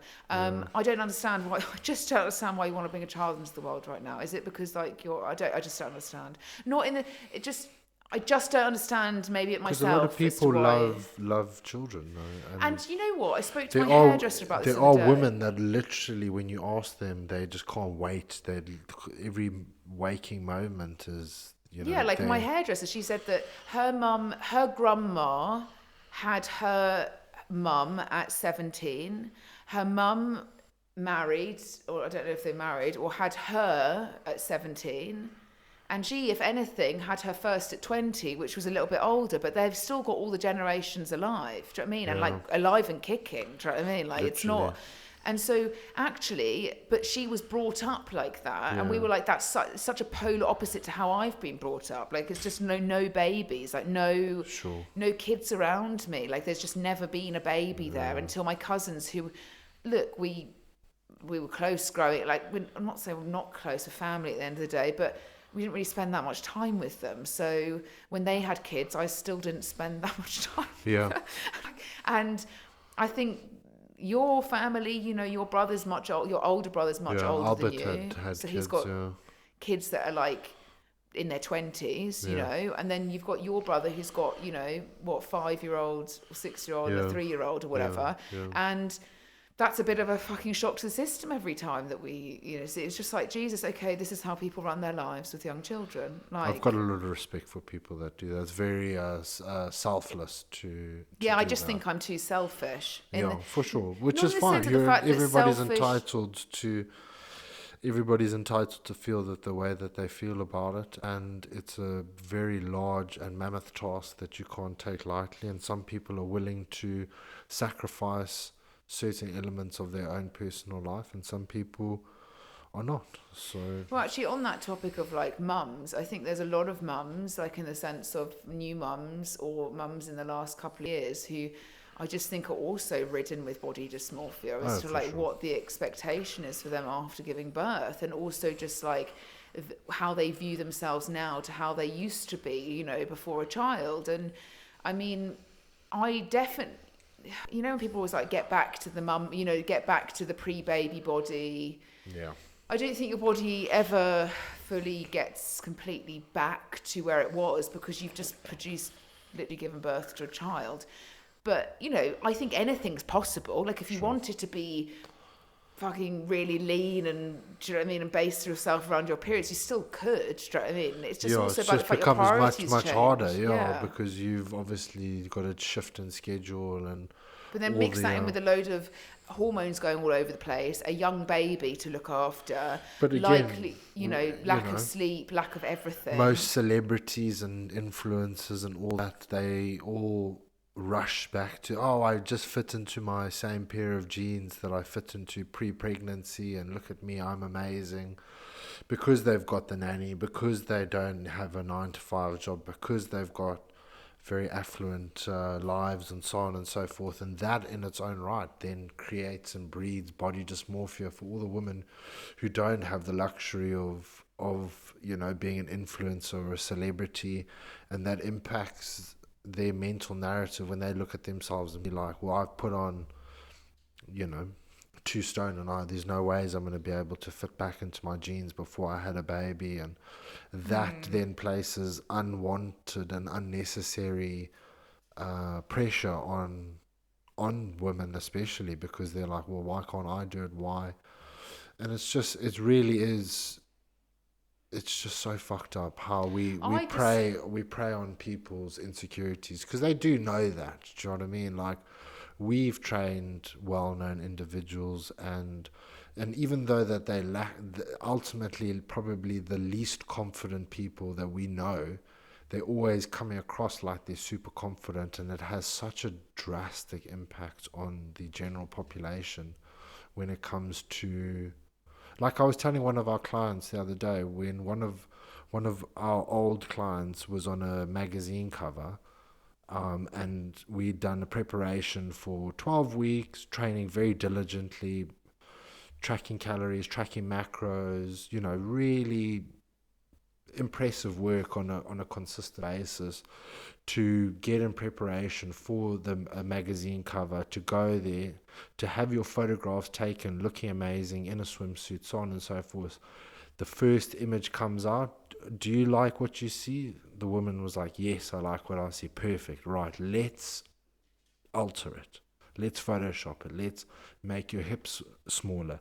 Let's make your torso longer.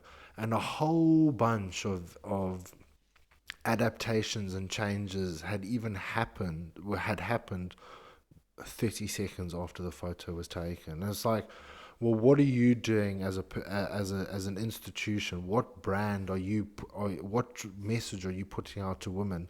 First of all, you're fucking this woman's mind up, because she looks at those photos and goes, I don't even look like that, okay? But why don't I look like that? Am I meant to look like that? Then you taking those photos, and you're supposedly meant to be a brand for women, and putting it on the cover, and you're like, here we go.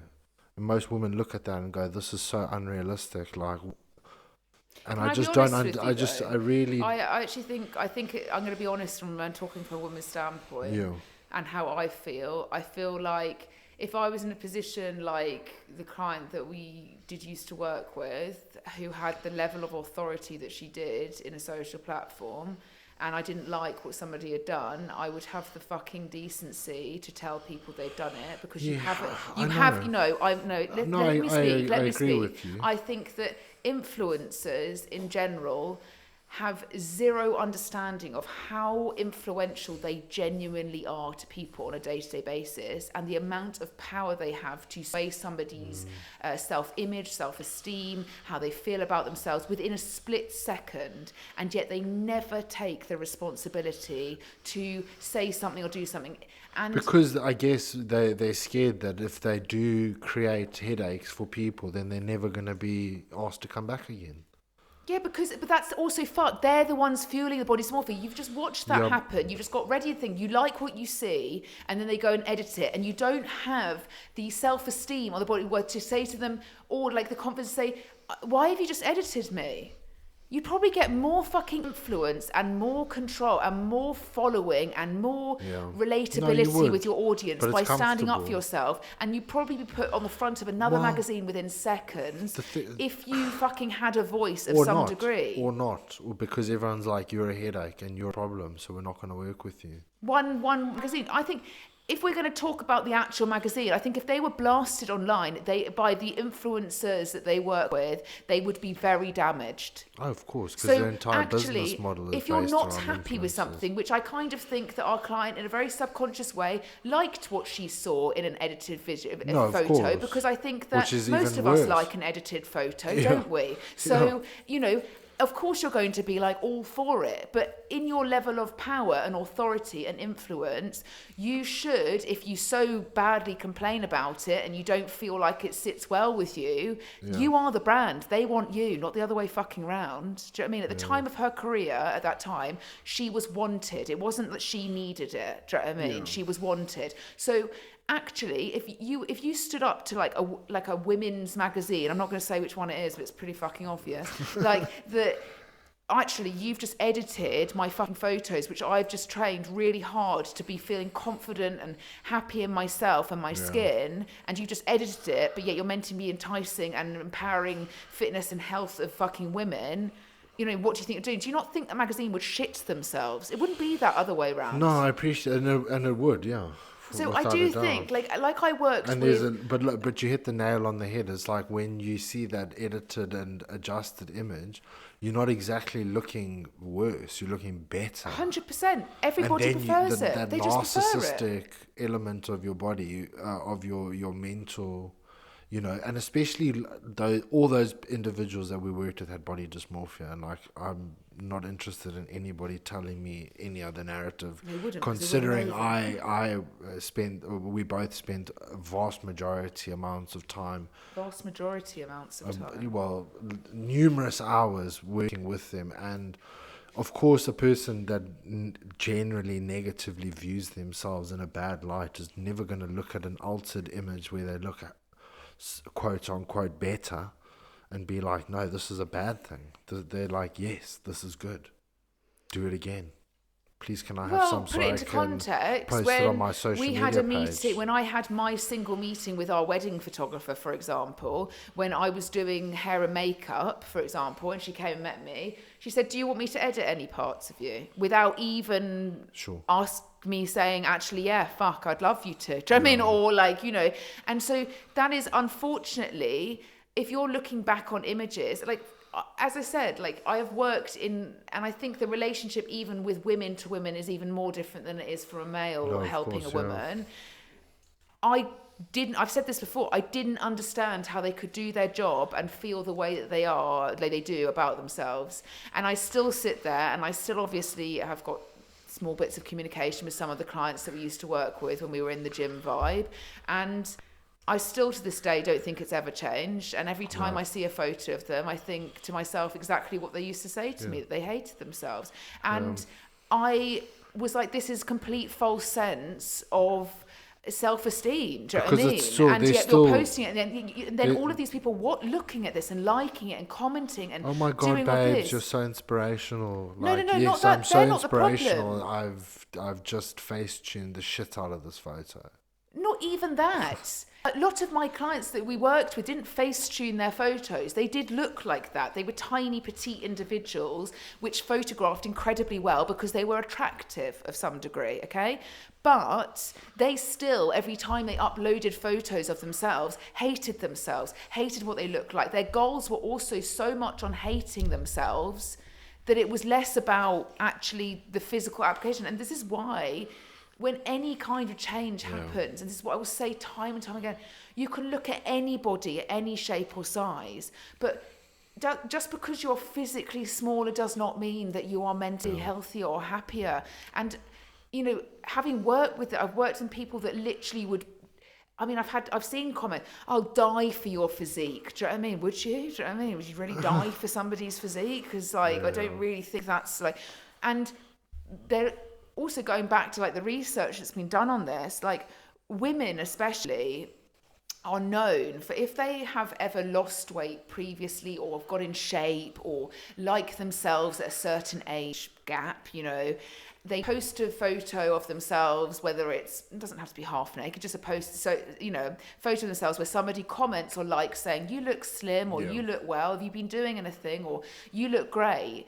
And they upload that and it gets fucking hundreds of likes from family and friends and whatever. And then, because obviously social media's changed a lot, they might upload a photo now which looks pretty much exactly the same as what they did in that age range when they got loads of likes.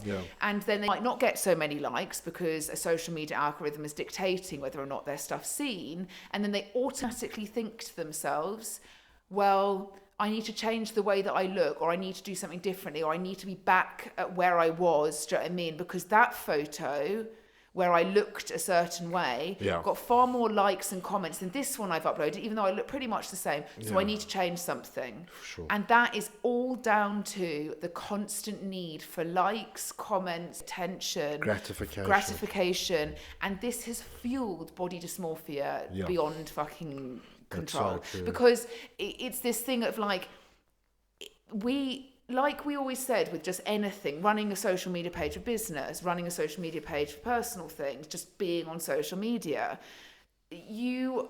it has changed so hectically. I sometimes don't think many of the consumer, the people that sit on their phones just looking at other people's stuff, realise. As a business, you realise a lot. So they gave everybody what they wanted, which was deserved. Do you know what I mean? If you were creative and you could produce a photo that was nice and people liked you, you grew a following and you got some kind of level of privilege from it in the sense of loads of likes and stuff. And as these algorithms have changed, it means that people don't get as much attention. Primarily, one, there's billions of people now on the app compared to when there was potentially less people on the app. And two, it doesn't make the app money. So all these people we've had years of our life striving for likes, comments, shares.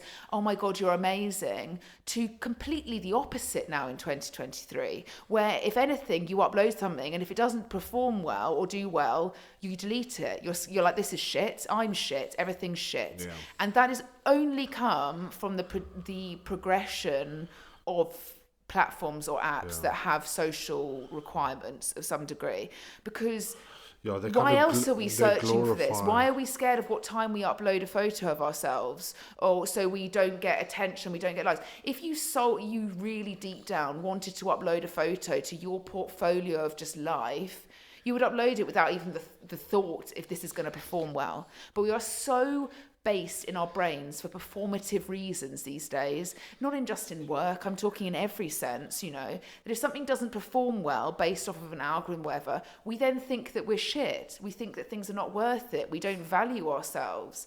And that is literally only come down in the last couple of years or so, because that's why everybody says, can we go back to Instagram in 2016? Do you know what I mean? Where there was... I don't think anybody would argue that social media and the rise of I don't think anybody would, especially with people that have young teenagers and children, where you just see the children are now glued to their phones, consuming all sorts of pretty inputs. Crazy though, because they should, I don't know if they do this at schools, but they should really take kids' phones away if they've got them, because not only is it a massive distraction point, but we used to have that.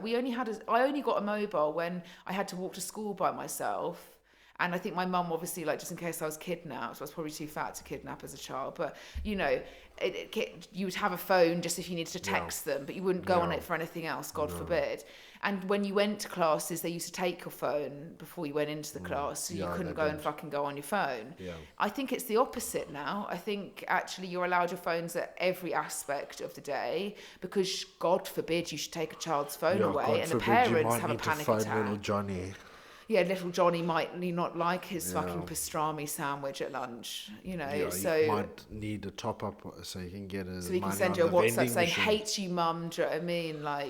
I hate my sandwich. You know, it's too much accessibility. It's like we can't fend for ourselves. That's the thing, is that when you're a child, we have lost that. It's like we've lost touch of. It's like we're always on a lifeboat. Well, I'm not saying that. No, life has just become incredibly comfortable, and that's just what happens. Well, incredibly comfortable, but also incredibly uncomfortable. I think it's Yeah. actually almost to the point where you're like, Comfortable what the in fuck? certain areas, so then that kind of shifts your perception on, and shifts like, for example, take an individual here who feels that they may not be privileged and put them in a township in Africa, and then your perception changes very quickly, doesn't it? So I guess it's Or does it?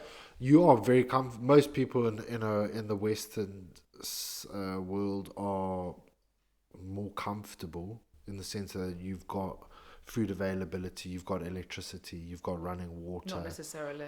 You've got, not necessarily, but statistically the vast majority do. But as I always So say, and then I literally will repeat this to the day I die with when you you're in not, Africa. yeah, but when you're not, hunting your own food and worrying about. Okay, Mark, because you No, hunted but your I'm own just food in saying, Zimbabwe. I'm just saying in general, Georgia, as a civilization, Back in when you're not 2000 having years. to worry about, the real life worries of food, shelter, all those kind of things, staying alive, then your focus can shift elsewhere onto things like, oh, do I have too much body fat? Why don't I have the latest Porsche? And all those other things. And we've gotten to the point now where we haven't got anything else but to kind of worry about apart from. No, completely Do you disagree. not think so? I'm honestly, I've said this so many times to you. You can, I'm going to speak for myself. You weren't Yeah. brought up here. I was brought up, and I've always said this from a very privileged background, okay? And whether I was brought up in a privileged background or just in the UK alone, maybe not privileged, Yeah. we are used to a hierarchy of life.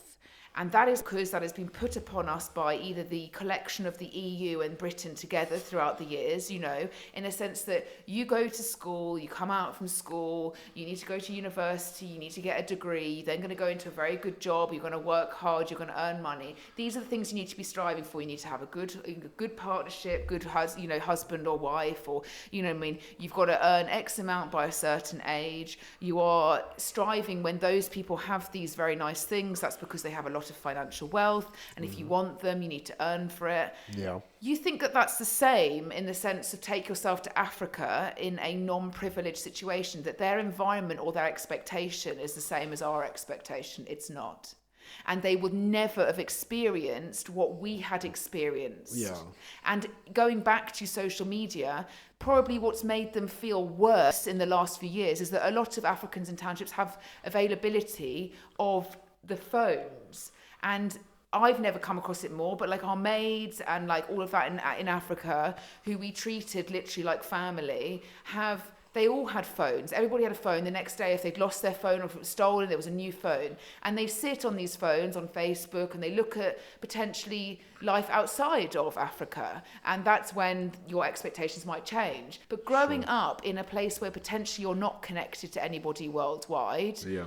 then you need to understand that your actual expectation of life is nothing like what my expectation of life is.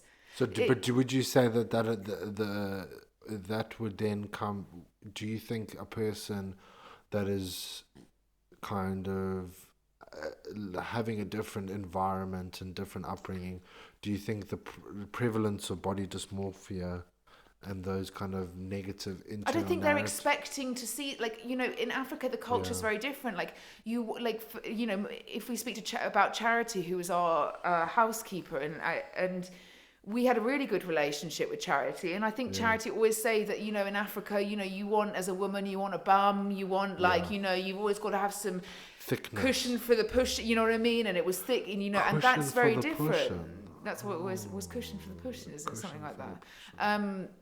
And she's like, that's what like an African woman would live like and look like and strive to look like. It's not the same as striving to look like the girl at your gym, do you know what I mean? Yeah. That's in a sports bra and leggings, Yeah, that's yeah. got like six pack and like a genetically quite shaped nice arse and with a severe anterior pelvic tilt. You're not necessarily going, okay, well, that's what I need to look like. I'm sure they've got dysmorphia over a number of different things. Perhaps they're malnourished, do you know what I mean? And perhaps that they see people that are not malnourished, as those that they then aspire to be like. Yeah. I'm sure they get more dysmorphia in their life on a day-to-day basis when they are abused by their husbands, maybe, or they can't just feed their children. Just a different thing. type of a... But it's not the same. I don't see... Yeah. Like when we go to a place like Africa and we get put in, or we choose to go and see these places where people are living, or it's eyes wide fucking open, which says one thing: we're just not used to it. We've never been brought up around it. Yeah. But I'm sure if you went to a council estate in the middle of Glasgow, or Wales, or like even some places down like anywhere really, like in the ends of Peck, you know what I mean, some of the most run down estates, you probably would also potentially, okay, they might have the accessibility of water and electricity, doesn't mean that they can afford it, doesn't mean that their property they've been given is not covered in mold and has got pipes coming out of the fucking roof, doesn't mean they're not living in a place that's cladded as fuck, do you know what I mean, that could just set on fire, you know what I mean? If anything, in Africa, they give you, barring certain parts of Cape Town, for example, which are obviously very prestigious and privileged, they give you the opportunity, you can live anywhere. Do you know what I mean? You could pitch up wherever the fuck you wanted and put up like a little house. In the UK, you do that. You're either a gypsy, do you know what I mean? And then you're getting kicked off somebody's land. Even then, they come in a caravan. They don't come in a fucking tent or a tin roof. If not, you're on a waiting list for a council house and you've got to share the room with fucking 12 other family members and not have any kind of money for running water or so and so forth. So I think it's, if I were put into that position, I would probably have a fucking stark reality check. Sure. And I think you would too. No, you know what I mean? Like, without forget going to a township in Africa. I think if we had a stark reality of how some people lived in the UK, you'd be like, what? Yeah, it is... Yeah, I 100% agree with you on that. I just think it's something that, we can't ever speak. This is why I get so annoyed with how many people speak for people. Because it's like we can sit in the UK or the EU or the US or Australia, like very privileged first world countries, and be like, oh my God, it must be so awful for certain people here, or I bet they feel like this, or, we should stand up for these rights. You have no control. You have no idea. You have no understanding as to... I think that was very evident with regards to the FIFA World Cup when... Yes. Everybody rocked up and they were like, you guys are not boozing the same way that you're boozing at other World Cups because it's not part of our culture. And it was quite an interesting thought. I wasn't even saying it in that sense. Yeah, but it's just like there's certain things when you get to certain areas and it's just so different that you trying to place your opinion on it is so naive. Because you have literally zero understanding on the people on the culture. Yeah, take an example. Like we've worked with Arab clients, okay, and now don't get me wrong, we have worked with privileged Arab clients of streams. There's a wide spectrum. So, but there's been times where I've had conversations with clients that perhaps are Muslim or cover up around their husband or have to cover up in family situations and stuff, where they actually, in their voice and in what their thoughts are, is they like it. That's their way of life. That's what they've always been used to. Actually, they are very religious. They do want to be conservative. So what is it for some fucking British person to be like, who can go out in a crop top and a pair of shorts and walks around complaining, getting wolf whistled at, do you know what I mean? Yeah. To then say, oh, it's such a shame they have to cover up, do you know what I mean? It's like, that's so insensitive because not everybody is under some punished law. Sure. There are people that live that life like how we live our lives and respect it and want to follow it and believe that that is the way that their life should be. Well, there was the gentleman's, there was a very, not affluent, but there was a very, what's the word? Where you can explain yourself, eloquent. There was a very eloquent gentleman from Uganda being interviewed, and the journalist was asking this Ugandan gentleman about their rules when it comes to homosexuality, because in Uganda they have 100% zero tolerance to homosexualism, and it's frowned upon, and you will get stoned, you'll get locked up, you'll get ostracized, so on and so forth. And he was pretty ostracizing the gentleman with regards to their view. And the guy said, well, it's a pretty unanimous decision that we as Ugandans, have come to a democratic understanding that this is against our values and our culture.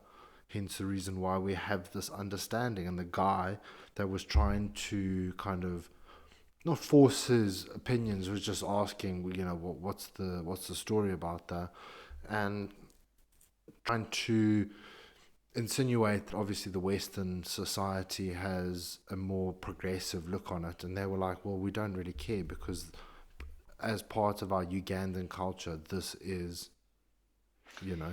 Yeah, like obviously you've got things going on in America where you'd be in the UK going, what the fuck? Do you know what I mean? Like genuinely, like my sister obviously lives in America and she's British, so she can't really have that much of a say on it in the sense of like power to say anything. But, like it's the same as taking away the availability for a woman to not have a child or to, deal with, having to deal with a pregnancy that she doesn't want, or having to deal with, that whole thing is horrific, and you're like going back in time.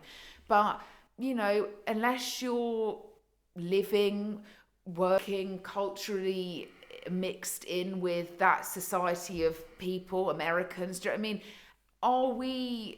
Can we support it? No, do you know what I mean? But are we entitled? Because there's a lot of women that are for it, for example. I guess if you're a staunch Catholic or a staunch Christian, you'd be for it.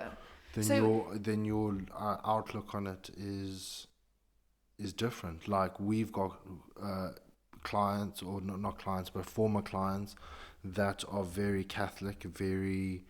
and they're all for, stopping abortion and pro-life. I've changed Scientologists to put it into and are like, actively post, Donald Trump stuff on a daily basis.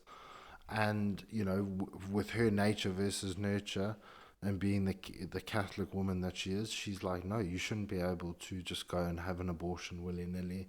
You need to, only God can decide who kills people and so on and so forth. And within her environment and echo chamber that she lives in, then there's no discussion for that, because it's X, Y, and Z's written in the Bible, and that's the way we roll. So yeah, and I think it's like it's too, and whether it's coming from privilege or not privilege, I just think it's something which is. Just like how I wasn't particularly for how when we moved to Africa, I was British, I was a young woman, I obviously was aware of my privilege, and I was highlighted it many times in Africa, but I didn't like the fact that because I was white and because I worked hard and did my job on a day-to-day basis, lived like what I would in the UK, not in the sense of extreme, just lived, that I then felt that I was on a pedestal of some degree, and that people would ask stuff from me, like in the sense of money. And I'm like, do you know how hard I have to work to earn this expectation of my life? You know what I mean? And it's one of these things where I think I just struggle with the fact, and I think it comes back to the point of, if there's too many opinions and too many people, we should... when it's the whole thing of like, you can sometimes think things, but if you say it to your partner behind closed doors, or you just have the conversation between one another or with a friend or whatever, that's okay, because that's just going between sharing your opinion and having a conversation.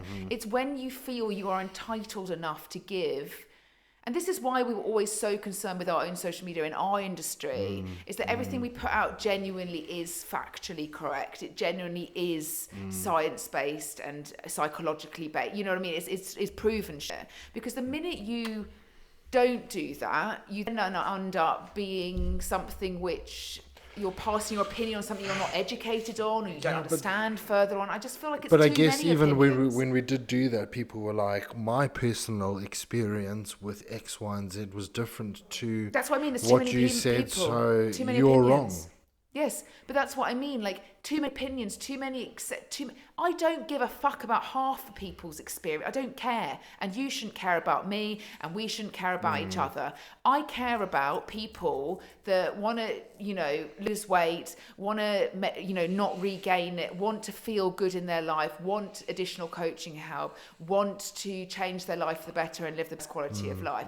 I don't give a fuck about anybody else, and I think I'm really entitled to say that. No, Because you are for sure. why should we care? And this is I say always, why should we care about all of these just people? We don't need to be consuming their thoughts, their opinions, we just need to stay in our own little group, and that's fine. Do you know what I mean? And I think that when we start stepping out the lanes and just like passing your opinion on, oh, it's such a shame that they have to cover up and how fucking atrocious that is, what a restrictive lifestyle they live.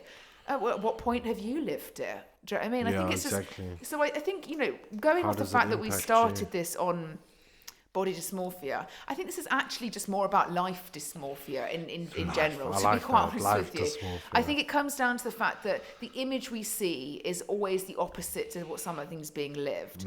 What we compare to is never factually like the correct comparison. You literally have zero context to what you're witnessing. And I would say that, like, if you are somebody that is struggling massively with body dysmorphia directly, you don't like what you see, you constantly want to change yourself, you feel like you're at a wit's end, you feel like you're never going to change or do anything like that, I would just weigh up like why you keep on going around in the same cycle and why you're not supporting yourself. And is actually this right how I'm feeling? Exactly. Is it right for me to be saying this about myself? And if you're calling yourself a fucking whale and then going and embarking on a weight loss journey, you are setting yourself up for failure. And I don't want to mean, because you don't love yourself, so you're not going to love the result you create if you don't love yourself. And I think, it's one of these things, like, just always remember that we all live different lives. If you've got one chance, you don't have to be on social media, don't be on it. Do you know what I mean? Don't go and look for these things. Don't do things that make you feel worse, like, and start to realize that your life is to be lived, for what makes you happy. And so start addressing that, and don't do it off base of the fact that you hate yourself.